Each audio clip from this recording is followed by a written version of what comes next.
Hey guys, what's up? This week I want to share with you guys two stories that I found very useful over the years.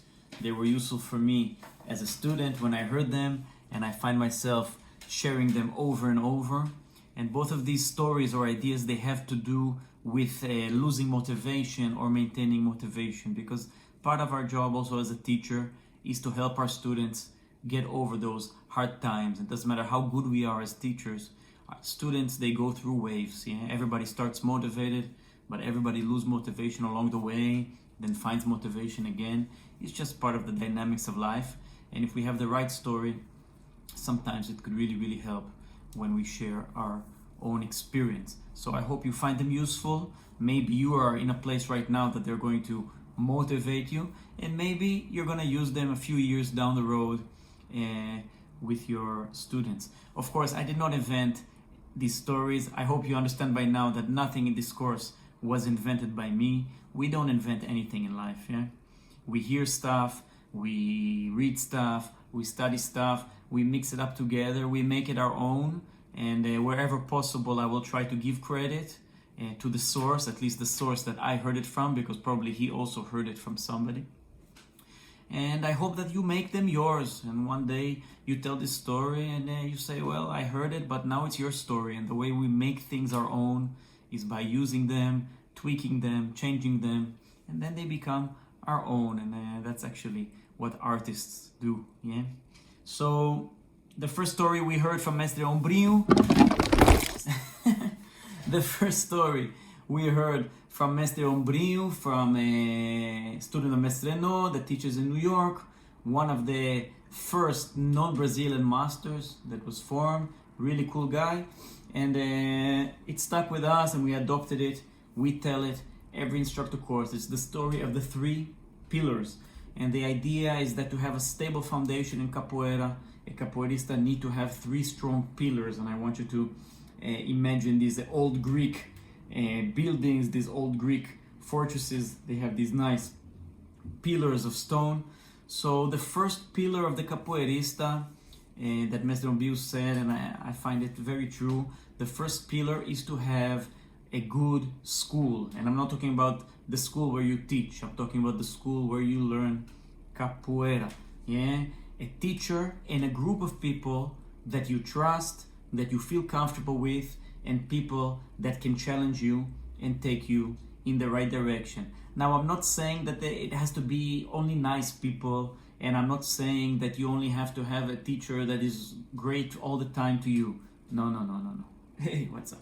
It doesn't work that way. If you're gonna have a teacher if you're gonna have a relationship with your teacher for 20, 25 years, you can imagine that it's not always gonna be roses. Relationships also go through phases. But I'm talking about a place where in general you feel safe and you feel challenged to be developed. So that is the first pillar of the capoeirista, his master and his group. The second pillar of the capoeirista is homework, or practicing by yourself. The only way to really get good at anything in life is by doing thousands of repetitions and by practicing by yourself. You go to school to study, but the real learning happens when you do the homework. So the capoeirista's homework is training by yourself. Some people, it's natural for them. If you come from a sports background, I started capoeira on Monday, and on Tuesday I just repeated the class at home by myself. Nobody told me to do it. It was just natural for me because I came from a professional sports background playing tennis. And in tennis, you take a basket of 1,000 balls, you hit them all day by yourself. So it was just natural to me. I was trying to remember what was the teacher doing in the first class and trying to repeat it. So basically I was always training by myself a lot. I'm sure that you guys also train a lot, but it's important to understand that this is one of the foundations of the capoeira. When you go into a class, it's like watching a movie. 20 people watching the movie, 20 people are going to remember totally different things. Each part of the movie touches the person in a different way. And same thing with capoeira class. When you do a capoeira class, you see one thing and another guy sees another thing. And when you go home and you practice, you take the material that belonged to the teacher and you go through a process, you process it, and it becomes yours. yeah, it becomes yours.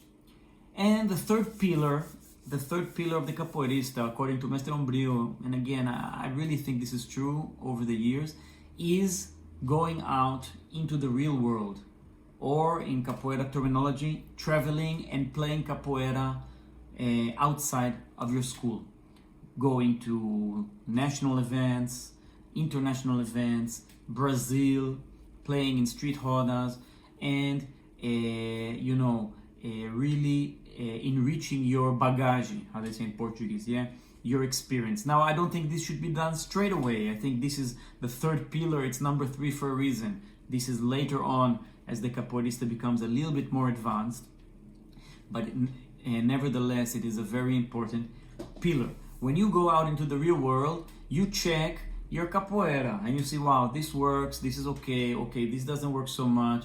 Oh my God, why? Oh, I thought with my friend this works in the academy, but here it doesn't work. What's happening? Okay, maybe I need to change something. Yeah, you gain a lot of experience and a lot of perspective when you go out in the real world. And the idea is to create a cycle. Yeah, you learn with your group and your master, you practice at home, you go out into the real world, and then you come back. When you come back, you share your knowledge with your group, because not everybody can travel, not everybody can be everywhere, okay? You clean out your luggage. Yeah, you take out the stuff that was not so useful, wasn't working, you make room for some new stuff. And you start this cycle again. You learn more with your master and group, you practice at home, and you travel. And when you maintain this cycle, you have a very strong foundation of capoeira. Every time when I get a little bit maybe demotivated, or I feel maybe something is, something in my capoeira is not going as much as I would like, I check these 3 bases. Oh my God. It's very easy. I say, okay, what's happening with my group and my teacher? Wow, everything is good. Yeah, the classes are going, the atmosphere is good. Okay. Am I practicing at home? You know what?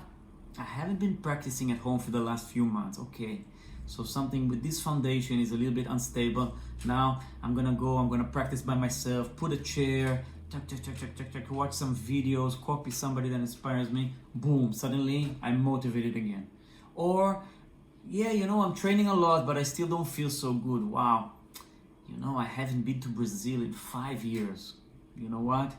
It's time to go beber água da fonte, yeah, drink some water from the well, yeah, and usually that does the trick, yeah. You check yourself which foundation is a little bit unstable, and this way you really improve your capoeira. So that's the story of the 3 foundations, the 3 pillars, and of course you can use it with your students in different ways and tell this story. The second story I want to share with you today is called Over the Line. Over the Line. And for this story, I'm also going to use my artistic skills, yeah?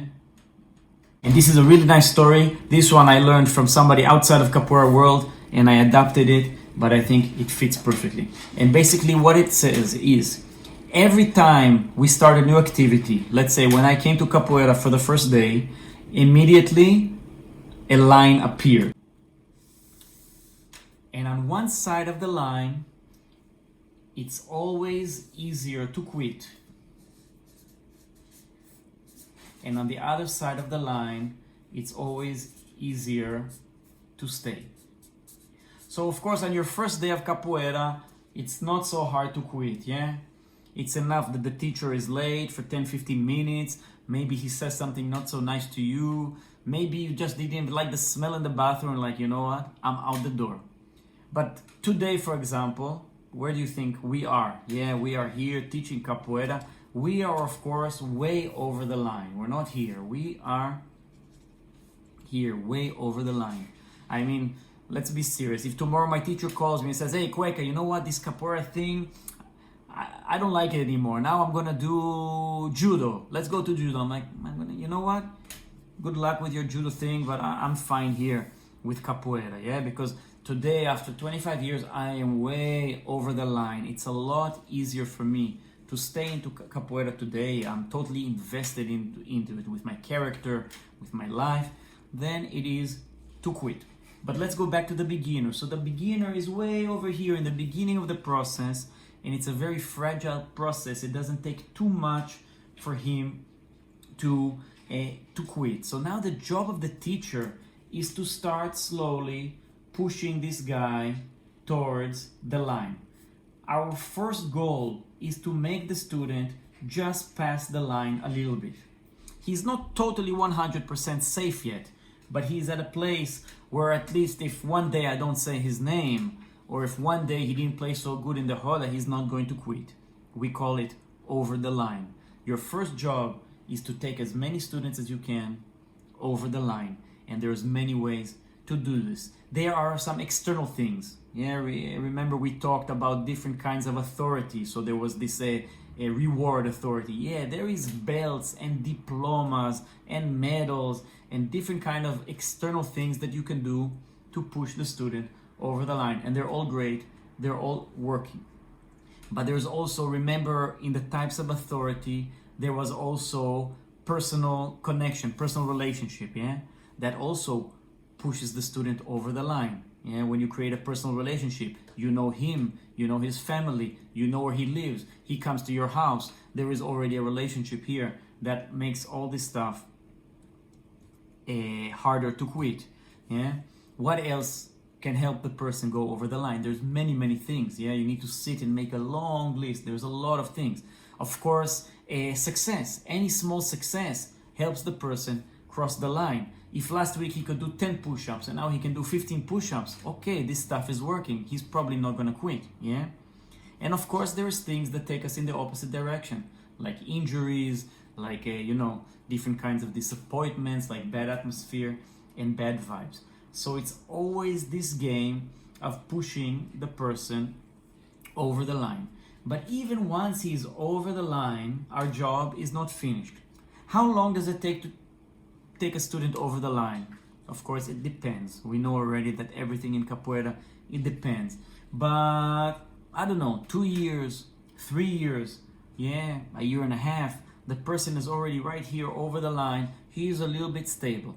But what happens if now I leave him here? I say, okay, he's over the line, now I'm gonna get some other guys. You know what's gonna happen. Very soon, he's slowly going to start drifting back to this side of the line, because life, we have gravity, but life's gravity is just work, family, distractions, money, stress, all these things, they slowly, it's like the weeds in the garden.